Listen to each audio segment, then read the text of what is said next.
Welcome to episode five of the Yes, Practice sir. Squad 5. podcast. Good to see you all again. And obviously, it's mid August. Football season's right around the corner. And today's episode is a fantasy mock draft. So, Mark and I are both pretty seasoned fantasy managers. We've been both playing for over a decade at this point.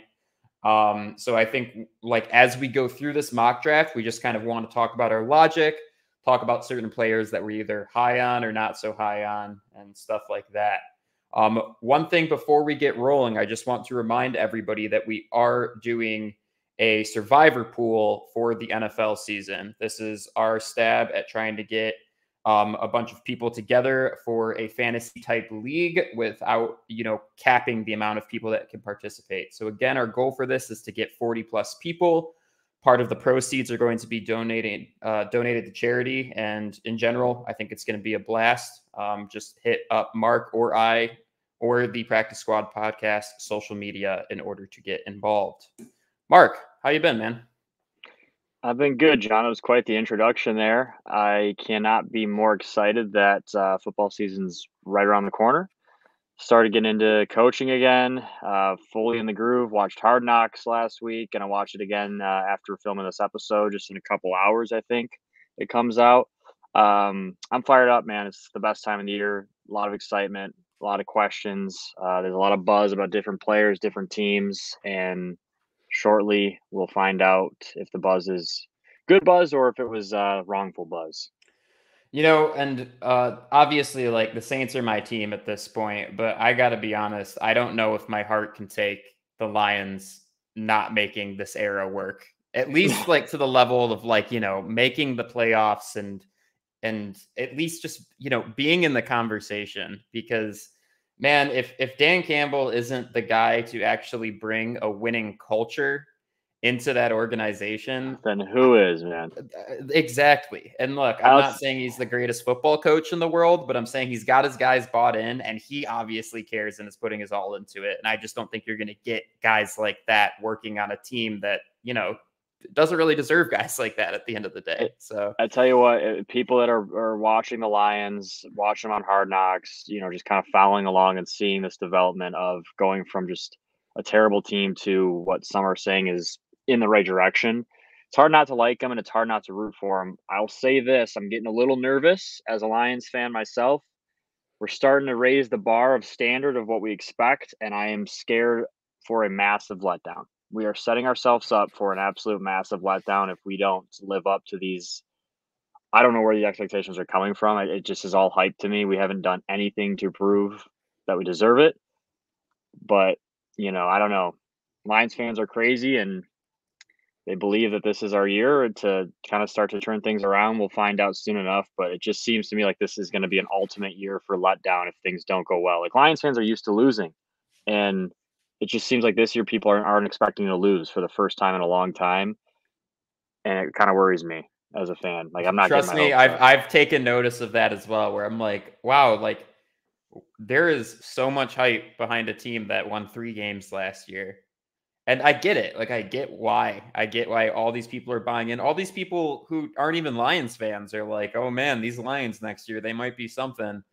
And that doesn't negate the fact that these are the Lions we're talking about at the end of the day. So, you know, I'm I'm trying to mentally prepare myself for just another standard Lions year, but at the same time, it's like you got to have a little hope.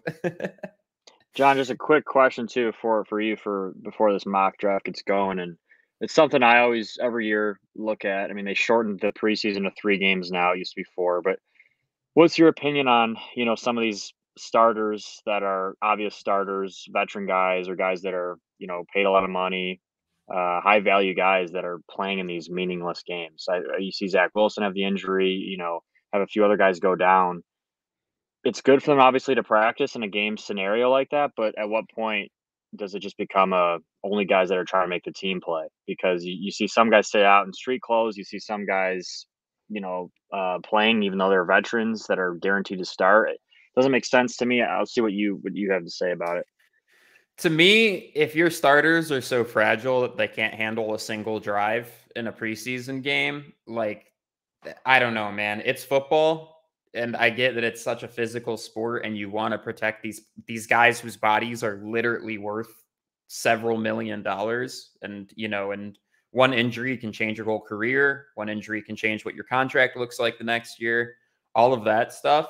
But at the same time, I mean, these starters getting their reps can matter when it comes to getting going early in the season, right? And I Yeah. think there is a difference between guys that got some reps in the preseason and guys that didn't get any reps in the preseason, because like your body has to get used to that contact, the pace of that game, what your competition is trying to get you to do. It's not easy, and so it's tough. I think it getting shortened to 3 games was a great move. I don't think you need a month worth of preseason and 4 games worth of potential injuries, but at the same time, I do think that having a little bit of a warm up round is a good thing for, honestly, for player safety at the end of the day too, right?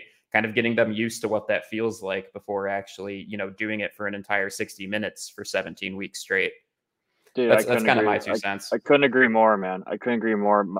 My whole thing is, I mean, the best way to prepare for the season is to play like it's the season. Like practice can only do so much. It's obviously going to help, but the best way to see where I'm at is to do a drive. I don't care who you are, how many years you played. An off season is a long time, man. And I don't care if you're Tom Brady. Like getting a drive in preseason is beneficial to the team. It's beneficial to chemistry, timing, everything. So I'm totally with you. It's a shame when people go down in a meaningless game, but at the same time, it's not meaningless because those are valuable reps in a game setting that you don't get in practice. To be completely honest, it's just not the Yeah, same. I couldn't agree more. All right. It looks like the draft room is open here, so we're going to enter that. And, we'll keep this episode kind of casual, and if things start to run long, there's nothing wrong with us kind of cutting it off a little early.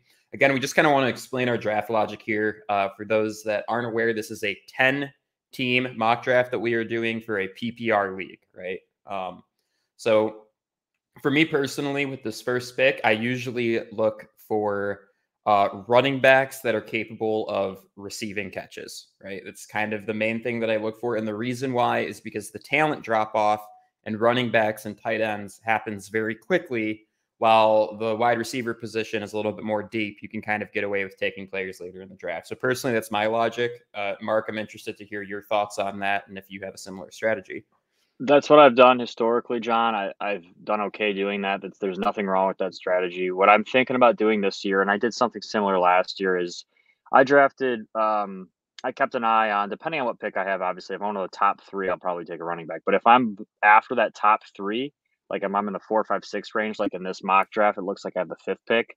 I'll probably go with the best wideout available, and then what I'll do is I'll probably double up on wideouts, and then I might even go with a tight end, one of those top 2 or 3 tight ends early. And what that does for me is I can get guys in a PPR league that are going to be guaranteed points, a lot of touchdowns, red zone targets, especially in high powered offense guys.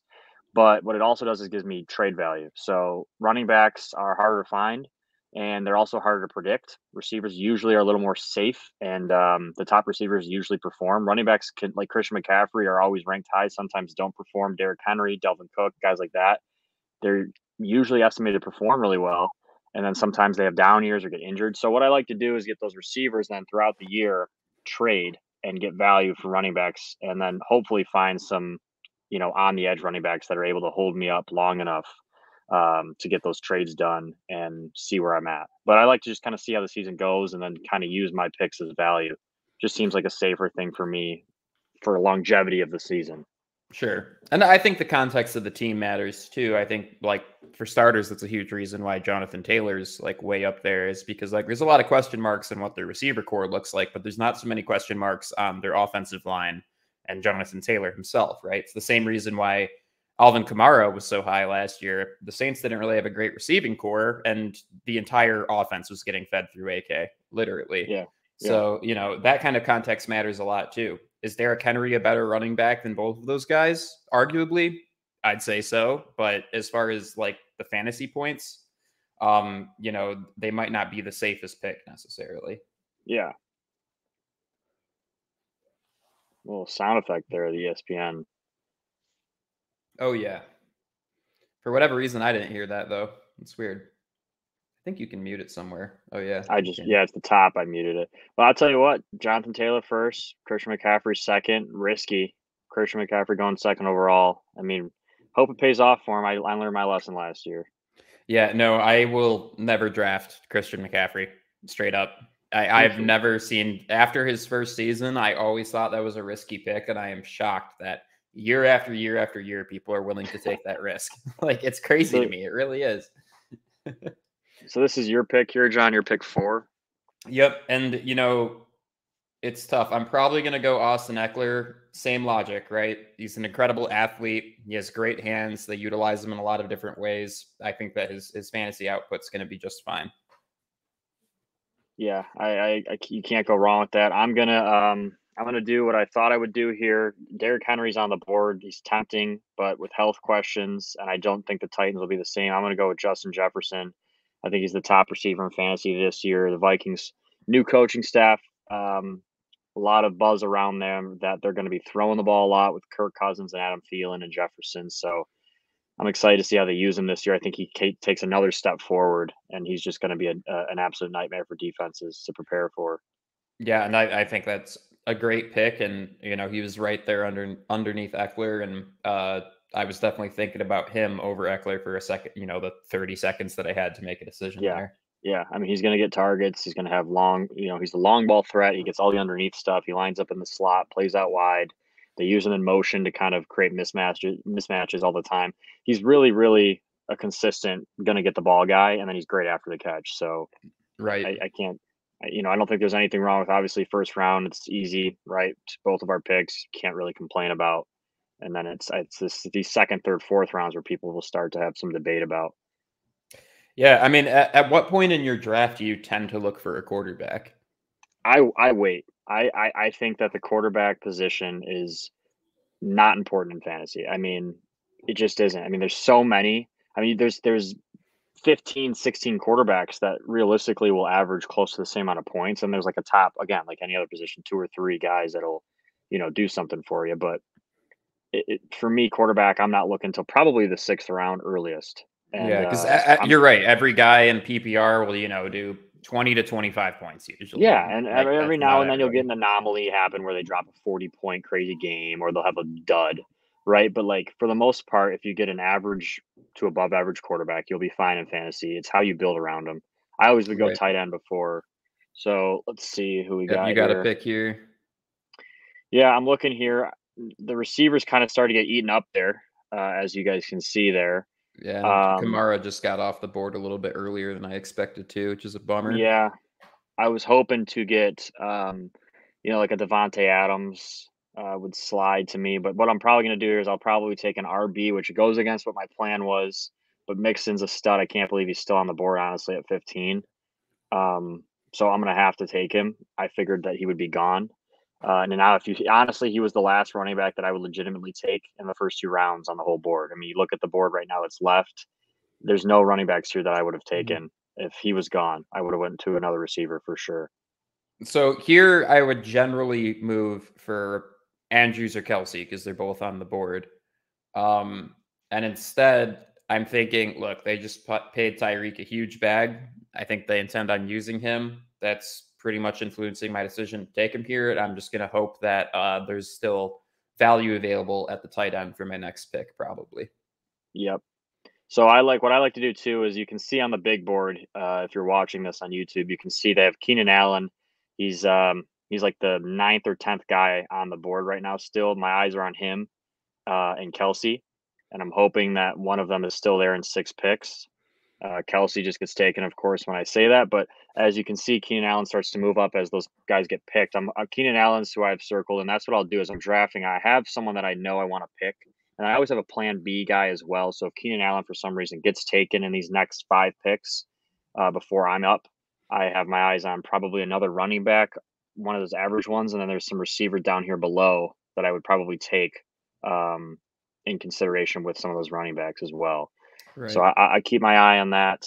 Um, the tight end Kelsey being taken is that that's huge value for tight ends because similar to my receiver process, if you get tight ends, it's great trade value. I mean, there's just isn't many of them, and the drop off is in any position in fantasy, it's the biggest drop off by far. Right.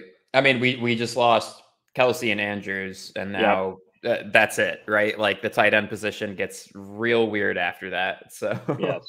Yeah. Just part of the reasoning too, I have Keenan Allen so high here and why I'm hoping he slips to me.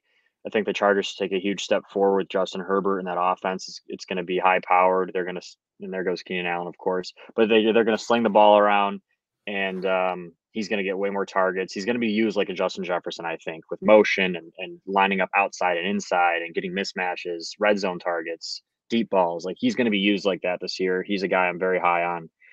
Sad to see him go there. So now I got to start to look for another option here.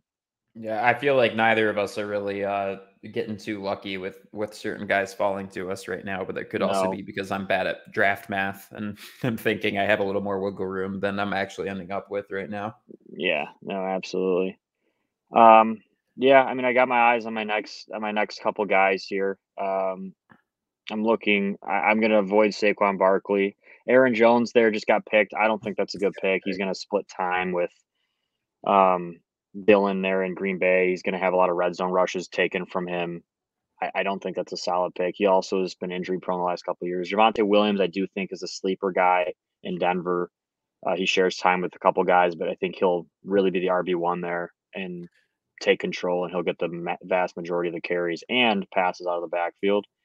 So that's a good pick. Nick Chubb just got taken. That That was who that, I that had my was eye on. that was me Uh, that took him. As you know, I've been high on him going yeah, into the fantasy season here. I just yeah. think that my logic for that pick was, look, quarterback position's pretty rough. There's no shortage of drama going on with the Browns, and I just think when teams are in that situation, they tend to try to keep it on the ground a little bit more often. And I think that Chubb's just going to get fed the ball a lot because he's a stud anyways. So.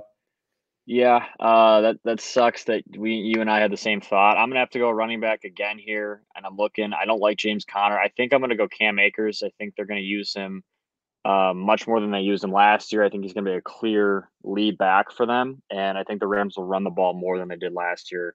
Just try Right. to make it easier on Stafford, and obviously their offense with play action goes through the run first and everything they want to do. So, And that was their plan to use Akers in the first place, but yep, obviously he had that Achilles injury, which somehow, by the grace of God, he came back from in the same season, which is yeah, just insane. unbelievable. And he came back and played well. Had some fumble issues. I think he'll fix those, and he'll be fine this year. So now, just thought process wise, John, I don't know what you're thinking, but I'm thinking I got to go wide out or tight end here. I got two running backs. It's not exactly going as planned for me. Some of those receivers I wanted to get were snatched up pretty quickly. Right. So I'm thinking receiver or tight end here. Um, there's just not many guys left in that upper echelon that I would like to get. Yeah. And I'm personally looking for the same thing. Probably tight end is an immediate position that I'm looking to address here because, again, like the talent drop Yeah, off is just real bad. real bad. Um, Yeah. I'm looking at this here. I think I'm thinking right now that I'm going to go with a tight end, and I think it's probably going to be. Um, I'm looking. Well, I'm also seeing there's a few receivers I like. I'm going to try to avoid Darren Waller this year. I know a lot of people will be high on him. Um, I'm going to try to avoid him. I think I like George Kittle more. He's underneath him on the rankings. I also like T.J. Hawkinson more this year. I think both those guys will take a big step forward. So Definitely. that's the question here for me. I'm gonna go tight end. I don't like the receivers. I think I can. I think I might be able to still get a one of those low middle tier receivers with my next pick. So I'm gonna go here and I'm gonna do Kittle. I think he takes a step forward. I think Trey Lance relies on him this year. I'm gonna go George Kittle, and I think that he's gonna have a more productive year in the pass game than he did last year. So yeah, so personally right now I'm also not super high on the receivers just based off of I think the value that you're getting them at. So I'm also going to go tight end. I'm going to select Kyle Pitts here. Again, the Falcons are in a rebuild stage, but one thing that was for certain is that Pitts is a stud. They played him like essentially like a wide receiver last season. And with that situation getting even more desperate than it was last year, I think they're just, again, going to try to feed him a ball You know, bad teams with a couple of star players are something that I really tend to look at when drafting, just because like I know that, okay, the amount of competition that they have on the field with them as far as who's getting the ball is a lot less because the team isn't good, right? So Yeah. you start relying on your star power a little bit, start relying on that deep ball a little more often in desperate situations, and that's what informed that pick for me. Yeah. Well, we see here our first quarterback goes off the board. Josh Allen got picked here. Probably too early for him at the round 4, pick 10 to go with a quarterback. But Josh Allen he's probably that top guy that's going to run the ball and throw the ball for 400 yards, you know. So I think he's going to have an MVP year. I've said that before, but it's pretty early to go for him, you know, especially in fantasy. Yeah, he is that dude though. So He is. Just kind of starting to look at the board, right? I want to remind people out there that are watching this or listening to this for kind of different advice and strategies. Don't get too caught up on, oh, well, you know, who's next in line, right? This stuff is all projection based. A lot of the times they're wrong. I have my guy who I've had my eye on. He's down here. It's between these two, Renfro and Thielen.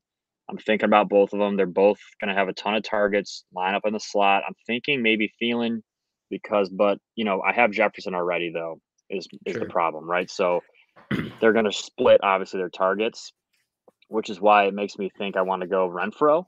Devontae Adams and Darren Waller are both going to draw a lot of attention. He's, like I said before, he's going to be a sleeper guy. He's going to get a ton of targets. I'm going to go with Hunter Renfro.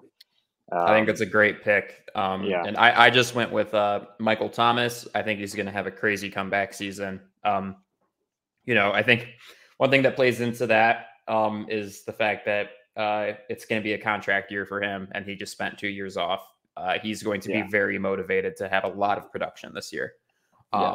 So I'm betting on that. Honestly, I'm not, as a Saints fan, I'm really not a fan of Michael Thomas. I think that messing up scheduling your ankle injury surgery, causing you to miss an entirely, you know, a complete extra season was very frustrating, but it is what it is. And I mean, I expect him to return to form coming back this year. So I think I got value there. Yeah.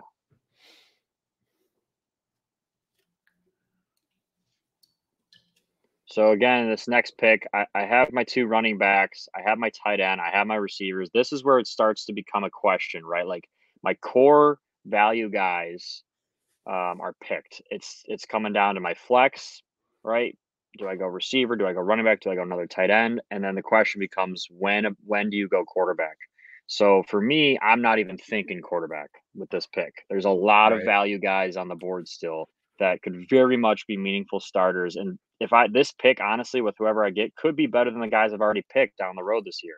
Elijah Mitchell was who I had circled. He just got snagged, which seems to be happening a lot here in this mock draft for me. But there's plenty of guys left. So I'm on the clock here, and I'm looking at it. Plenty of receivers left. Decent amount of running backs left on this board. I'm trying to see who I want to grab here off these top guys. We'll go running backs here. I don't love any of the running backs I'm seeing, to be honest with you, so I'll go to the wideouts.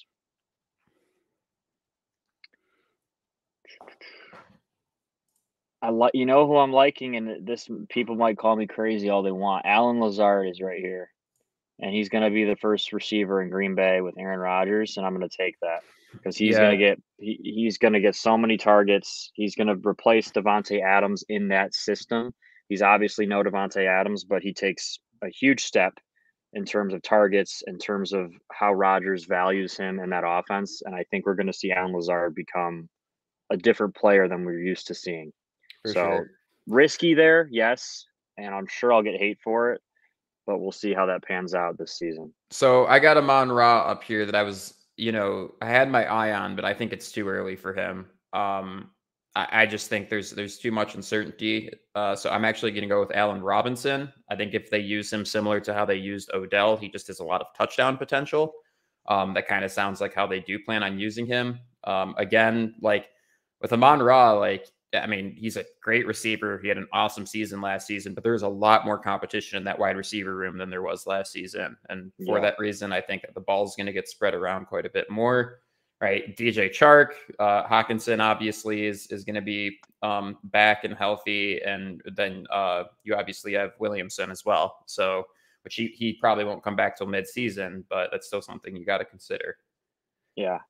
I'm So back just on the kind clock here. of Sorry. back on the clock already. It's crazy. You're already up. Yep. Around now is probably when I'm going to start looking at QB because I think they're about to start flying off the shelves here. I don't like Dak. I think I'm probably going to go Rodgers here. I think that's safe. You it's could. always safe. Yeah, I've never regretted drafting Aaron Rodgers in a fantasy league.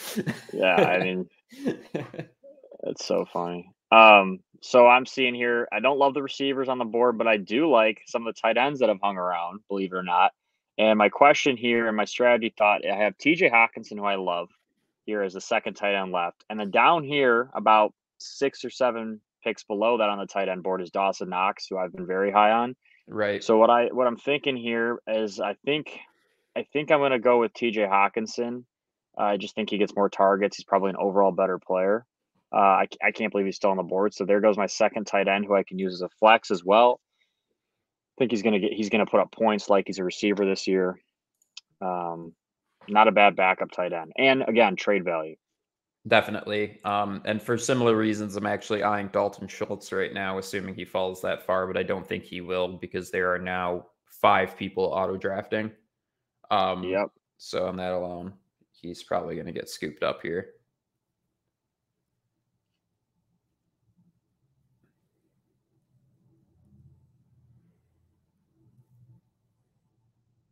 So I can see here the running backs are obviously probably my next pick or a quarterback. Don't love the running backs that are left. I mean, you can see they're starting to go here. Clyde Edwards, Miles Sanders.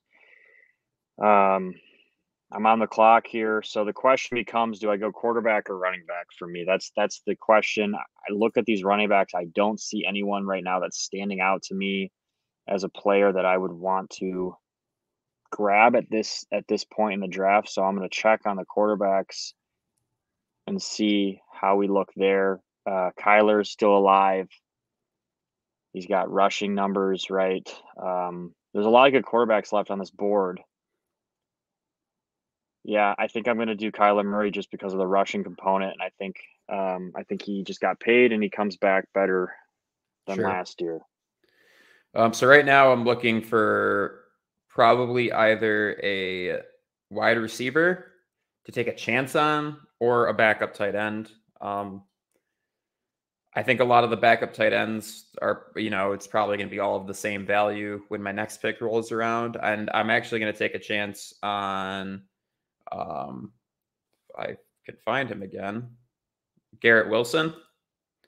I think he's going to be a very reliable receiver. And, it's always tough to gauge where you're at with rookies, but at the same time, the Jets don't have a ton of other options around him. And I also think that he was a stud at Ohio State. He's a great route runner. He has great hands. So that's probably my chance wide receiver pick that I just took there. Nothing wrong with taking a chance here at this point. This is where those chances they make champions at the end of the year, man. These are the picks that separate you. Yeah, I feel pretty confident. I'm already back on the clock. I feel pretty confident in my current starting lineup. So when it comes to this bench players, man, like this is where you kind of have to gamble a little bit. Man, I really don't love a lot of the stuff on the board right now, though. What position are you thinking here, John, with 20 seconds left on your pick? Probably thinking tight end as quickly as I can. And you know what? I like Tyler Higbee. That works for me. Okay. That's a good pick. So that puts me on the clock. I'm right after John. So I have 2 running backs on my roster right now, and I do not love the board, and I hate taking the top player available always, but Kareem Hunt's there. He's the second running back in Cleveland. He gets a ton of throws to him. And then Damian Harris is my other thought process here with New England. They run the ball more than just about anybody in the league. They rely on it. I think I'm going to go with Damian Harris in New England and trust Bill Belichick in that, that they're going to have to run the ball in their offense this year. Mac Jones isn't ready to just air it out completely. So that's why I'm going there. I think it's the safer pick. He probably gets more touches overall this year than Kareem. I agree, especially since there's, again, like even more drama going on in Cleveland. And, I'm not sure how that is going to affect how Hunt plays, but I know that he's not happy currently. So, yeah.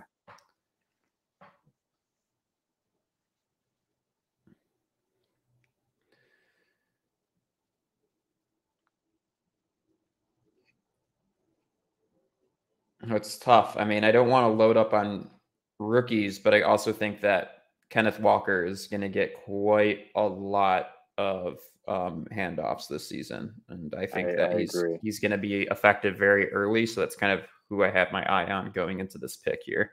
Yeah, there goes Dawson Knox. Yep. Yeah, he gets picked. What was that? 10th round. It's crazy to see him slip all the way to the 10th round. That's the kind of guy I see being a top 6 or 7 tight end this year overall, and he goes in the 10th round. Why didn't you take him then? Because I like my tight ends. I have Kittle and Hockenson above him, but he's not far behind both those guys. No, that's a fair point, and I think both of those are great starting tight ends. So yeah. Keeping my eyes on this. I mean, you have Zach Ertz is still alive as a tight end. I can't believe he's still on the board. This is where you start to ask questions that you just wonder why. Sky Moore is a sleeper guy, rookie. I think he's gonna be really good in Kansas City this year. He's a Western Michigan guy.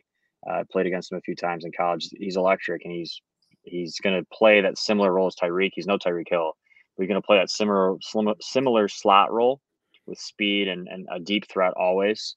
And you know how Mahomes can throw the ball deep. So I'm looking there. I'm on the clock right now. Got 9 seconds. Yeah, I probably will go receiver here, and I think I'm gonna go with Elijah Moore. He's been really good. I've seen a lot of clips of him in camp. He seemed to be doing really well in his role with Zach Wilson. Obviously, hoping he gets back as soon as possible. But I think the Jets take a step forward this year in that division. I mean, it's kind of open. Besides, the Bills are going to be dominant, but the Jets might be right there in the 2nd or 3rd spot, and they're going to be competitive. Yeah, no, I agree with you. So I just rolled with Walker. Like I said, I think that he has a lot of potential. And I'm not trying to be I have 2 rookies now, and I'm scared to continue to be rookie heavy, but Sky Moore is not a horrible pick. James Cook is also on the board, who I think is going to be huge for Buffalo. So I'm kind of struggling right now. It's a good struggle. It's a good struggle to have, man, at this point. Yeah, I agree. And you know what? Again, we had discussion about this last episode on chancing it on rookies, but I am going to roll with James Cook here because, again, I just think he's a key piece for Buffalo.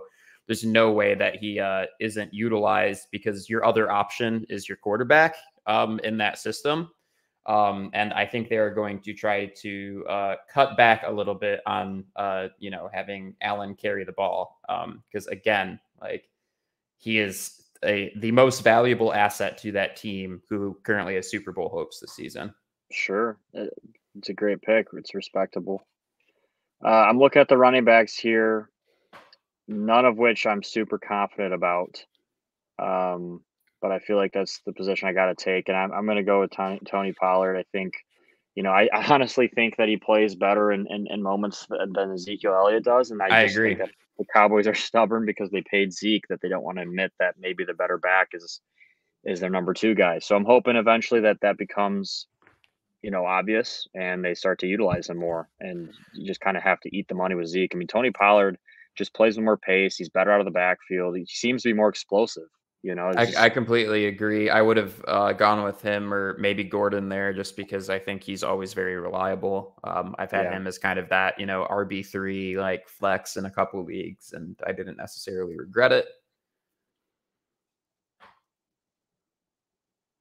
So I know this sounds weird, but I probably have this pick coming up here, and then after that, I'm looking at kickers. Because as much as most people draft those like dead last, I personally try to grab like Justin Tucker or something like that very early on, because they can be responsible for a very large amount of points every single time. Yeah, I disagree with you there. I think a kicker's a kicker, similar to like the defense. Like, yeah, they can swing games, but at the end of the day, if you don't get the top guy, it's not going to make a huge difference in your score. I'm going to go with my second quarterback just to give me options. Having depth is never a problem. My question is Derek Carr, Kirk Cousins. They both sling it. 5 seconds. I think I'm going to go with Kirk Cousins in a bad division this year. Going against some defenses that have some question marks in the secondary, having Thielen and Jefferson to throw to. Sure. I just think Kirk Cousins is going to sling the ball this year. They're going to let him kind of just let it fly. And that's why I went with him. And I just think that Derek Carr has some question marks because he's got Devontae Adams is new there. I think that'll go well, but you never know for sure. And they play against some pretty good pass rushes in that division. So Derek Carr might have some turnovers, bad throws, fumbles, etc. So for sure. I just went with Chark there. Again, he's probably going to be that number 2 receiver for the Lions. When he was healthy in Jacksonville, he was a stud. So definitely think that's going to be a somewhat reliable pick. Again, with these bench guys, like you're just trying to get the best value possible and see how they pan out. Yeah. Yeah. Just towards the end of the draft here, this is where some of those, wild card things you think about, this is the time to do them. I'm not sure this year what it's going to be for me, but I'm looking, kind of keeping my eye on some players. And some of these players are really good guys, man, that you see. I mean, Justin Tucker, there's John taking Justin Tucker. But like you look just ahead of that, seeing Tyler Boyd. I mean, he's like a top receiver, in Cincinnati. Like he gets plenty of touches. He's a leader in that receiver room. He's getting drafted in the 13th round. That's not a bad pick by any means. I'm going to go with a defense here. For me, I don't always think of what's the best defense. No, I think of who that team plays and think of turnovers. So I'm going to go with Green Bay. They play the Lions, they play the Bears. The Vikings are pretty good, but the Packers on their schedule play a lot of young quarterbacks, a lot of teams that are question marks this year, especially at the quarterback position. So, and then they have some cold weather games and bad weather games outdoors. I always take advantage of that. I think the Packers defense is going to put up some points. I don't know about you, but I tend to cycle out my defenses almost every week based on who they're playing, right? I try to do that, yeah. If I know Jacksonville is, stinking this year or Atlanta's stinking this year, you just pick up who's playing them each week if you can, right? Yeah, I try to do that as well. There's times, though, like in leagues where you have to pay for every transaction or, you're not top in the waiver wires, that sometimes you can get in a bad position and get stuck with a bad defense, Sure. a couple weeks out of and that can really screw you over, Oh, it can. I mean, if that team gets blown out, that they're negative points, right? They're not only not contributing, they're actually taking away. So it is a dangerous game to play. Exactly. Yeah, I had games last week where I would have been better off just not playing a defense where they lost points. So here I'm just looking to fill out my bench. And I do not regret drafting Justin Tucker where I did there. Again, like that dude has been a consistent, 10 to 13 points a game for years and years and years. And like, yes, that's not, like crazy amounts of production, but at the same time, like if you can pad an extra 10 points to your team reliably every single week, I think there's a lot of value to that. Yeah. Now I'm probably looking either to, continue to fill out the bench if there's value, or like Mark, I'm probably going to look for defense here. Obviously I'm biased, but I think that the Saints have the best defense in the league. They create a lot of turnovers. They shut the running game down. They have arguably one of the best cornerbacks in the league. So that's probably what I'm going to roll with here once my pick rolls around. And you're about to be up before me too. So sorry for talking over your logic. No, dude, my logic's pretty simple here. I have two guys on the receiver board that I'm looking at down. I had to scroll a little bit again. I don't get too caught up in predictions and whatnot. So what I'm looking at here, they're both available. Christian Watson, rookie receiver out of North Dakota State, was a hell of a college player. He's going to be right there with Lazard for that receiver one position in Green Bay, which is a very good position to be in if you're a receiver and Aaron Rodgers is your quarterback in that system. So he excites me for that reason. But I have Lazard. I'm kind of betting on Lazard to be that guy. So right below him, another guy in the same division, Jamison Williams, rep in Detroit. Exciting player. He seems to be ahead of schedule on his road to recovery with the ACL. So I'm going to take Jamison Williams, banking that he gets back early enough in the season to make a difference for me.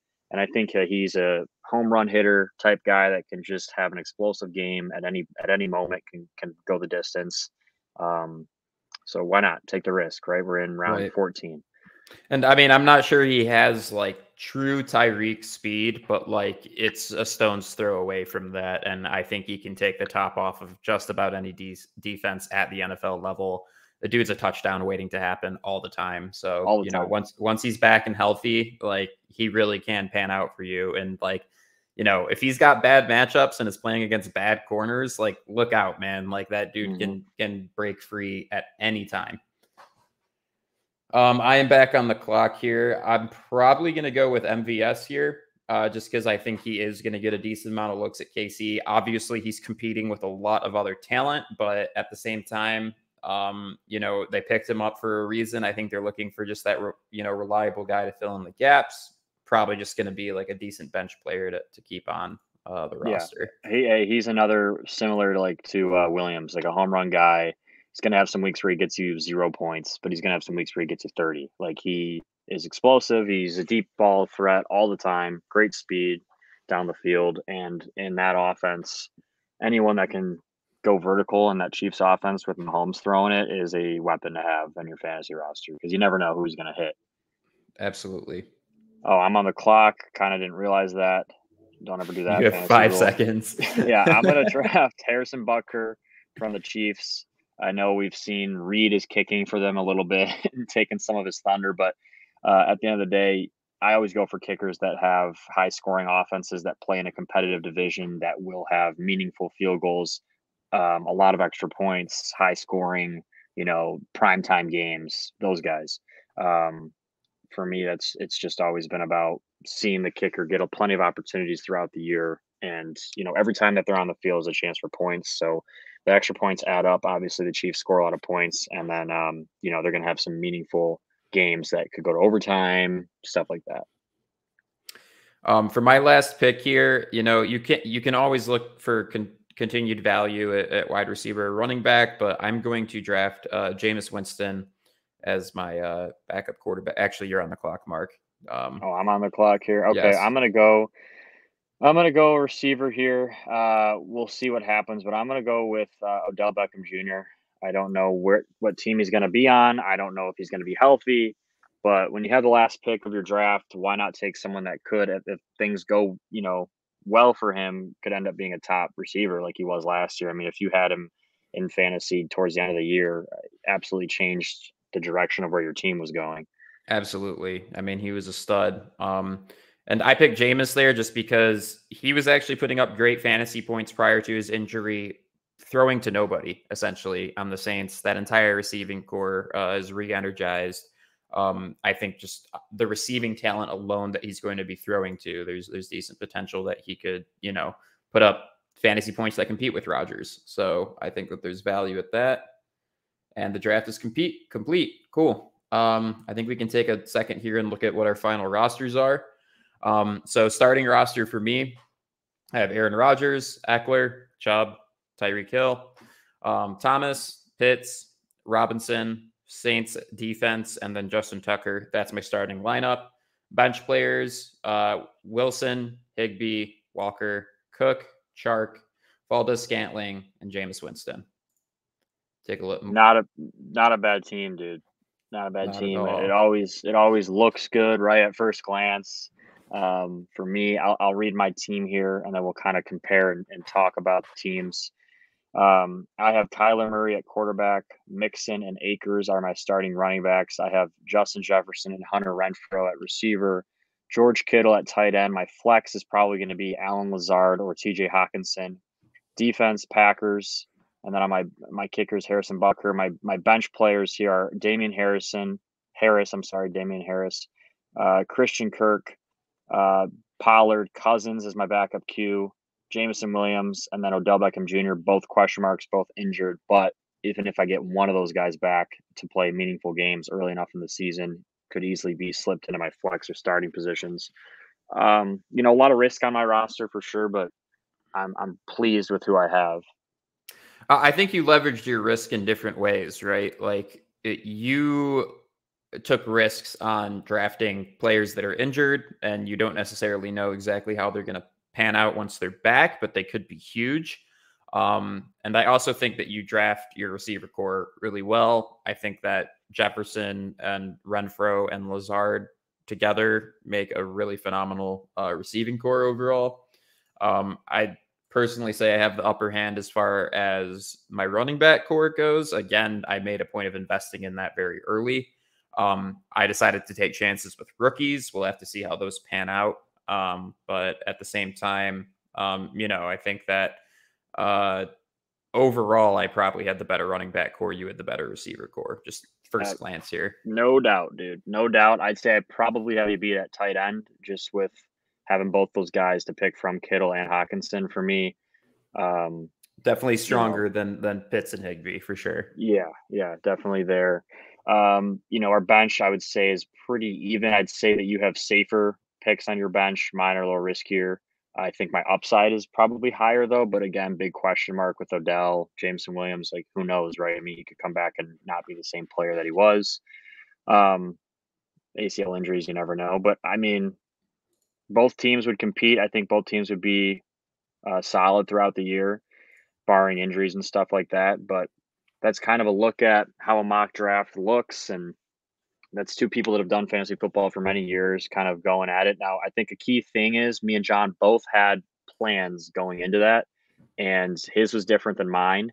The key is you can't get stuck on it, right? So, like, I went in with the plan to go with receivers early, try to snag up the top receivers, and receivers were a hot commodity in that draft. They went pretty quickly. I got the top receiver, but it came back around and the guys I wanted at receiver weren't there. So I went with one of the better running backs. It's, you kind of just have to be ready to adapt and pick on the fly.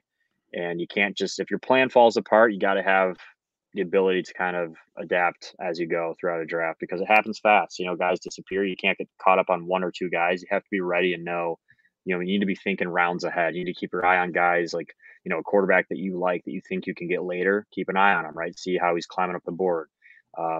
Same goes for those risky players, right? When you get in rounds 13, 14, 15, your eyes are on Odell or on Jameson Williams. Think about, okay, is there anyone else in this league that could potentially pick them? And if so, when do I need to get these guys on my roster? Because there's nothing worse than having a guy that's not on that top, rankings, and all of a sudden he disappears. You're like, what just happened, right? You thought you had him safe pick, and then he's gone. And not being flexible is definitely how you burn yourself in the draft, right? Like Mark said, we both had our strategies going in, but like both of us were like, oh, there goes that guy I wanted. Okay, like, do I draft a receiver this pick? Do I draft a running back now this pick? And you do have to adjust with that.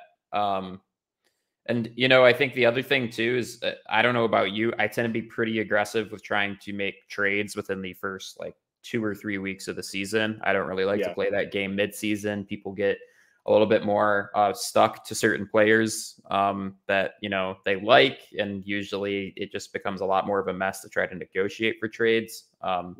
So like you said, making sure there's just good value on your roster to leverage trades with is never a bad strategy as well.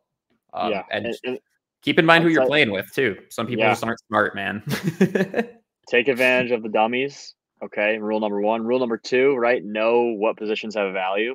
If you're going to go try to trade a quarterback, like you think that, I drafted Patrick Mahomes, I'm going to go and, he's got such high trade value. He really doesn't, because those points that he's putting up, like there's other quarterbacks that are getting close enough, right? Like, so tight ends, those are top trade value. If you can get one of those top 4 or 5 tight ends, you have high trade value.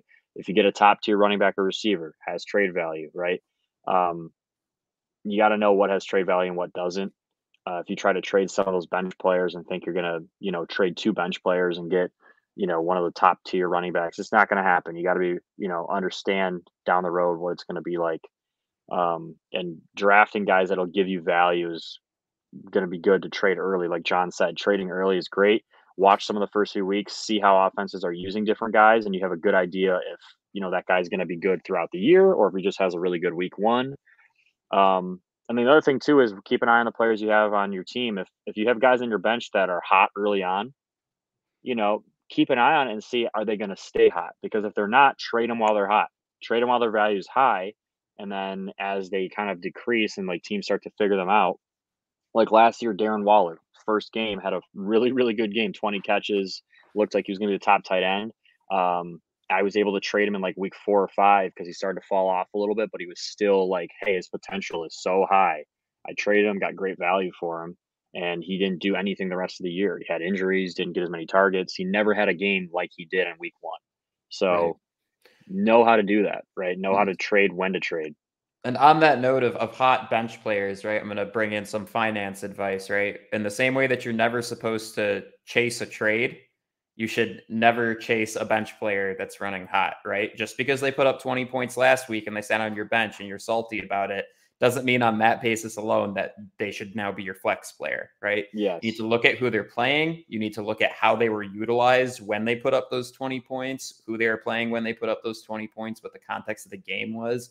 Those are all super important things, right? So in the same way that if the stock's running away to the upside and you don't want to buy in just because it's, you don't want to FOMO on it, it's the same thing. That's how you get really mad about your bench players always outperforming your starting roster. Also, as Mark said with the draft, right, I usually have like 10 guys just sitting in my queue, just keeping an eye for them. I didn't want to get annoying with that for this draft just because we were talking through it and stuff like that. But making sure you I go in with a list of like 20 guys I have my eye on from top to bottom in the draft, and I just queue them up at the beginning. So I know if they're still there, I can take them at good value. And if not, it is what it is. But it's just a good way to stay organized because it moves quick. So John, you hit that on the head too. Just to go back a little bit, what he said, when you're deciding your starting lineups throughout the year, the most important thing, that John just said was look at the things that people aren't thinking about, right? Look at the context of the game. Is it a meaningful game? Is it a rivalry game? Is it against a team that's really familiar with each other and the defense has this guy figured out? Look for mismatches. Is there a rookie cornerback starting against one of your bench receivers? Maybe give that guy a shot that week in his flat in your flex, right? Maybe that's his breakout week. Look for little things like that, right, to give you an upper hand. Don't always just play the guys that are projected more points. Don't always just play the guys that are safer picks, right?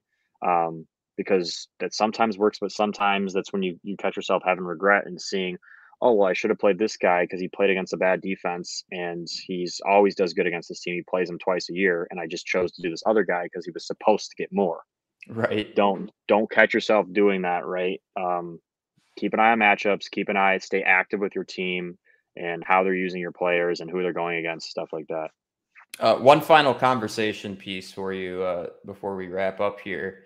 But how do you feel about, this growing popularity of best ball fantasy leagues? Because as much as like watching my bench players perform drives me absolutely nuts, right? And I think it drives every fantasy player absolutely nuts.